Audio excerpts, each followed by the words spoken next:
प्यारे बच्चों, कैसे हैं आप सब लोग। आई होप आप सभी होंगे स्वस्थ, मस्त और ढेर सारी पढ़ाई कर रहे होंगे। एक बार फिर से आपका शिक्षाशास्त्र के इस चैनल पर स्वागत है और हम बात करने वाले हैं हमारे कुछ नए टॉपिक्स के बारे में। तो बच्चों, वैसे तो आप सभी जानते हैं कि जब मैटर की बात की जाती है तो 3 स्टेट्स आप पढ़ते हैं, सॉलिड, लिक्विड और गैस। पर पहले हमारी बुक्स में 2 टॉपिक्स की चर्चा और की गई थी। हालांकि अब बुक्स में ये टॉपिक्स की डिटेलिंग नहीं है, बट फिर भी हम इनको पढ़ेंगे। और ये जो अदर 2 स्टेट्स हैं, एक को हम बोलते हैं बेटा प्लाज्मा और एक स्टेट होती है बोर्स-आइंस्टाइन कंडेंसेट। अब ये होती क्या है? वैसे तो आपने सॉलिड, लिक्विड, गैसेस अच्छे से पढ़े हुए हैं, बट जिनको आपको पढ़ना है उन पर चर्चा शुरू करते हैं। तो आप मुझे बताइए, यदि मैं किसी भी चीज़ को गर्म करता हूँ, मान लीजिए मैंने सॉलिड को गर्म किया, तो आप बोलेंगे सर सॉलिड लिक्विड बन जाएगा और उसे हम बोलेंगे मेल्टिंग। यदि मैं लिक्विड को और गर्म करता हूँ तो आप बोलेंगे सर ये तो हो गया बॉइलिंग, यानी कि गैस बन गई। अब यदि बेटा मैं गैस को भी गर्म करता हूँ तो क्या सिचुएशन होगी? गैस को और गर्म करूँ, मान लीजिए मैंने एक गैस ली। गैस का मतलब कोई भी गैस हो सकती है। एज ऑफ नाउ बेटा हम एयर की बात कर लेते हैं। मान लीजिए आपने क्या ली? आपने ले ली गैस, ठीक है।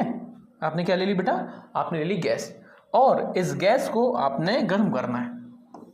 मैंने कहा ठीक है सर, गर्म कर देंगे। ये लीजिए, आपने गैस ले ली। अब मैं इस गैस को बेटा और गर्म कर रहा हूँ, गर्म कर रहा हूँ, गर्म कर रहा हूँ, गर्म कर रहा हूँ, गर्म कर रहा हूँ। तो क्या सिनेरियो होगा? सर गर्म करते करते आपने सॉलिड को लिक्विड, लिक्विड को गैस बना दिया। गैस को भी गर्म करूँगा तो सिनेरियो बनेगा कुछ ऐसा कि बेटा ये गैस हो जाएगी आयोनाइज्ड। अब आयोनाइज्ड का मतलब होता है ये अपने इलेक्ट्रॉन्स को सेपरेट कर लेगा। अब इलेक्ट्रॉन्स, प्रोटॉन, न्यूट्रॉन, इन शब्दों पर अभी नहीं जाएंगे क्योंकि इन्हें हम आगे बात करेंगे। तो फिलहाल के लिए बेटा आप बस शॉर्ट में ये जान लीजिए कि हमारी सॉलिड, लिक्विड और गैस के अलावा भी कुछ स्टेट्स होती हैं, जिनमें से एक स्टेट होती है प्लाज्मा। और वो प्लाज्मा स्टेट हमें कब मिलेगी? जब मैं गैस को भी और हाईली हीटेड करूंगा, उसको और टेम्परेचर प्रोवाइड करूंगा, तो ये गैस बेटा आयोनाइज्ड हो जाती है, यानी कि आयंस के फॉर्म में ब्रेक हो जाती है, और उस स्टेट को हम बोलेंगे गैस। जैसे कि आपने सन में बेटा आपको पता होगा ना, हाइड्रोजन, हीलियम गैसेस होती हैं और बहुत एक्सट्रीम टेम्परेचर है। अब इतना एक्सट्रीम टेम्परेचर यदि मिलेगा तो ऑब्वियस सी बात है कि वहाँ चीज़ें आयोनाइज्ड हो जाएंगी, ठीक है। और एग्जाम्पल दूँ तो जब हमारा बारिश होती है तो जो बिजली गिरती है ना, जैसे आप बिजली बोलते हो, बिजली कड़कती है, तो बेटा वहाँ क्या होता है? वहाँ भी आपकी जो बिजली आती है रास्ते में, उसे क्या मिलती है? एयर, यानी कि गैस। तो जब वो रास्ते से चलते हुए आती है ना, तो आपको एक चमक महसूस होती है, चमक, उस बिजली की चमकने को आप जैसे बोलते हो। वहाँ क्या हुआ? वहाँ एयर को आपने क्या कर दिया? इतना ज़्यादा टेम्परेचर दे दिया कि वो गैस आयनाइज्ड हो गई, इसलिए वो चमकना आपको महसूस होता है या देखने को मिलता है। सिमिलरली आपने अपने आसपास नियॉन लाइटिंग्स देखी होंगी बेटा। मैं एक शब्द यूज़ कर रहा हूँ, नियॉन लाइटिंग।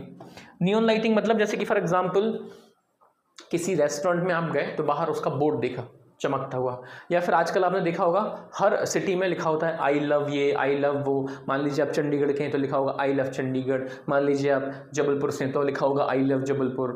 मुंबई से होगा आई लव मुंबई। ये सब लिखा रहता है। तो बेटा उसके अंदर ना नियॉन गैसेस को हम यूज़ किस तरीके से करते हैं? नियॉन लाइटिंग उसको बोल देते हैं। उसमें क्या होता है, आप गैस के थ्रू उसको चमकाते हैं। अब चमकाने का मतलब वहाँ क्या होता है? गैस को आप हीट कर रहे हो, इलेक्ट्रिसिटी देने के चक्कर में गैस हीट हो जाती है बेटा, और वहाँ आयनाइज्ड फॉर्म की गैस जनरेट होती है। प्लाज्मा स्टेट वहाँ क्रिएट करते हैं, जिससे आपको वो पूरी रोशनी चमकती हुई नजर आती है। तो कुछ ऐसा होता है हमारा प्लाज्मा स्टेट। थोड़ा सा रीड आउट करते हैं बेटा थ्योरी को भी। थ्योरी वाइज हमें क्या पता चला?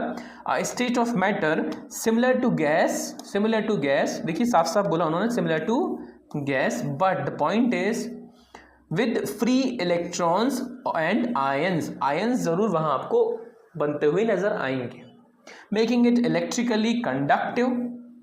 Example sun, stars and neon lights, जो मैंने आपको एग्जाम्पल्स दिए है ना। जितने भी आपको सूरज, जो तारे चमकते हुए नजर आ रहे हैं, उसका एक बहुत बड़ा रीजन यही है कि वहाँ प्लाज्मा स्टेट डेवलप हो चुकी है। आई होप आपको ये बात क्लियरली समझ में आ गई हो बेटा। लेकिन याद रखना, ये तभी पॉसिबल है जब आप गैस को भी और हाईली टेम्परेचर पे हीट करते हैं, जैसे कि सन में होता है ना। सन में बहुत एक्सट्रीम टेम्परेचर है। क्लियर? चलिए, अच्छा देखो मैं आपको यही एक चीज़ बता देता हूँ। मान लीजिए बेटा आपने बोला कि सर ये था हमारा सॉलिड, ये था लिक्विड और ये था गैस। जैसे जैसे मैं टेम्परेचर बढ़ाऊंगा तो मेरी सिचुएशन इंक्रीज होगी आगे की तरफ। बेटा इस गैस को ही मैंने आगे क्या बना लिया, प्लाज्मा बना दिया। क्यों? क्योंकि मैंने वापस उसको क्या दे दिया, टेम्परेचर। क्लियर? अब बेटा इस तरफ जाऊंगा तो प्लाज्मा बनेगा और इस तरफ जाऊंगा तो क्या होगा, फिफ्थ स्टेट, जिसे हम बोलेंगे बोस आइंस्टाइन कंडेंसेट। एक चीज बहुत फिक्स होती है बेटा, इसको हम फोर्थ ही बोलते हैं। आप ऐसा कभी नहीं कर सकते कि प्लाज्मा को मैं थर्ड, फोर्थ, फिफ्थ कुछ भी बोल दूं ना।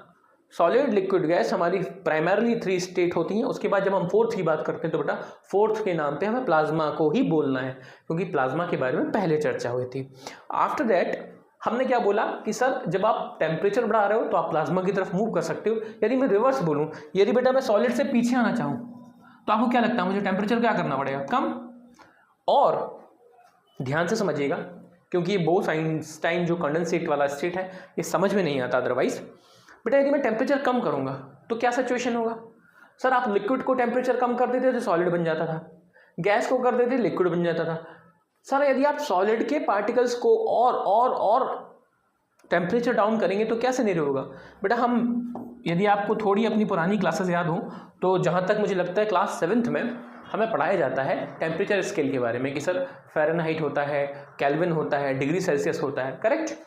अब वहाँ हमें यह भी बताया जाता था कि इस पूरे यूनिवर्स में द मिनिमम पॉसिबल टेम्परेचर जहाँ तक हम ले जा सकते हैं वो होता है 0 केल्विन। कितना बोला बेटा मैंने, 0 केल्विन। ये मिनिमम पॉसिबल टेम्परेचर होता है। और इसी को यदि मैं डिग्री सेल्सियस में बोलता था तो कितना होता था, -273.15 डिग्री सेल्सियस। ठीक है, बट आप इसको इंटीजर की फॉर्म में सिर्फ इतना लिखिए, 273। पॉइंट ये है, ये मिनिमम पॉसिबल है जिसको एब्सोल्यूट 0 बोल रहा हूँ, इससे नीचे नहीं जा सकते। लेकिन बेटा यदि मैंने किसी को यहाँ तक भी पहुँचा दिया ना, यानी उसको कूल करते करते करते करते करते करते यहाँ भी पहुँचा दिया, तो सिचुएशन कुछ ऐसी होगी, सिचुएशन कुछ ऐसी होगी कि सर मान लीजिए ये कोई एटम्स के पार्टिकल्स हैं, इनको आप कूल कर रहे हो, कूल कर रहे हो, कूल कर रहे हो, कूल कर रहे हो, और कूल कहाँ तक कर दिया आपने, आपने कर दिया कूल बेटा 0 केल्विन तक। तो ये सब अपने आप को इतना इतना इतना ज़्यादा ठंडा पाएंगे कि ये बेटा बिल्कुल पास आ जाएंगे, पास आ जाएंगे, पास आ जाएंगे। और ये जो आपको अलग अलग पार्टिकल्स दिख रहे हैं बेटा, ये अलग अलग पार्टिकल्स अब कुछ इस तरीके से सिनेरियो बनाएंगे कि बेटा ये एक पार्टिकल ही पूरा ये बन जाएगा। ये अलग अलग पार्टिकल्स एक पार्टिकल्स में कन्वर्ट हो जाएंगे, श्रिंक होते होते होते होते, क्योंकि हमने टेम्परेचर रिड्यूस किया है ना। और इसी स्टेट को हम बोलते हैं प्लाज्मा के बाद बोस। प्लाज्मा पहले वाला था, ये था बोस आइंस्टाइन कंडेंसेट, शॉर्ट में इसको बेटा BEC भी बोल देते हैं। ठीक है, this is called Bose Einstein condensate, है ना, स्टेट बोलते हैं। क्या बोला मैंने, Bose Einstein condensate state. Clear? तो ये होता है बहुत ही एक्सट्रीम लो टेम्परेचर पे, जबकि प्लाज्मा था बहुत ही हाई एक्सट्रीम हाई टेम्परेचर पे।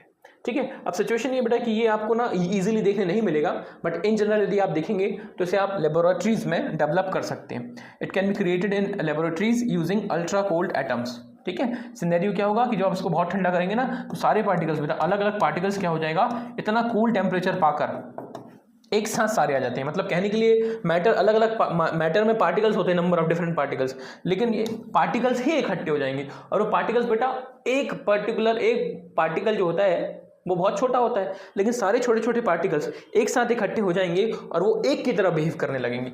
और याद रखना, जब वो एक की तरह बिहेव करते हैं बेटा तो उनमें से हमें क्या मिलेगी, उनमें से एनर्जी रिलीज होती है, वेव रिलीज होती है। ठीक है, बट बहुत ज़्यादा डीप हमें स्टडी नहीं करना है, क्योंकि अभी आपकी क्लास बहुत छोटी है। इन फर्दर जब आप बड़ी क्लासेस में जाएंगे तो आपको और डिटेलिंग मिलेगी। फिलहाल के लिए आप बस इतना याद रखिए कि 4th stage is plasma, while the 5th stage is Bose Einstein condensate, that is called BEC। Clear? तो आई होप आपको ये पॉइंट समझ में आ गया होगा। थैंक यू आज के लिए। बट पढ़ते रहिए, मुस्कुराते रहिए और शिक्षाशास्त्र में बेटा लगातार बने रहिए। और इन फर्दर बेटा आपको किसी भी चीज़ को लेकर डाउट है तो बेशक आप अपने क्वेश्चंस पूछ सकते हैं, कमेंट सेक्शन में जाके हमें पूछ लीजिए, हम आपका बिल्कुल उत्तर करेंगे। साथ ही साथ आप चैनल को सब्सक्राइब करें, शेयर करें और लगातार हमारे साथ बने रहें। Thank you.